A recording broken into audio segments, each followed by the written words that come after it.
এক জমকালো ঈদ মেলা।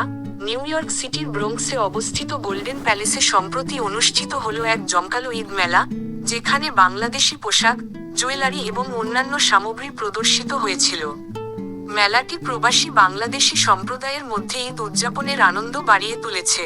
মেলায় বিভিন্ন স্টলে রঙিন ও আকর্ষণীয় বাংলাদেশি পোশাক, যেমন শাড়ি, সালোয়ার কামিজ, পাঞ্জাবি এবং লেহেঙ্গা প্রদর্শিত হয়েছিল। এছাড়াও হাতে তৈরি জুয়েলারি, যেমন নেকলেস, কানের দুল, চুড়ি এবং আংটি ক্রেতাদের মন কেড়েছে। প্রবাসী থেকেও এই ধরনের মেলার মাধ্যমে বাংলাদেশি সংস্কৃতি ও ঐতিহ্যের সঙ্গে যুক্ত থাকা যায়, যা প্রবাসীদের মধ্যে বিশেষ আনন্দের সৃষ্টি করে। এই ধরনের মেলা প্রবাসী বাংলাদেশিদের মধ্যে সামাজিক বন্ধন শক্তিশালী করে এবং নতুন প্রজন্মকে তাদের সংস্কৃতি ও ঐতিহ্যের সঙ্গে পরিচিত করায় গুরুত্বপূর্ণ ভূমিকা পালন করে। গোল্ডেন প্যালেসে অনুষ্ঠিত এই ঈদ মেলা তার ব্যতিক্রম নয়।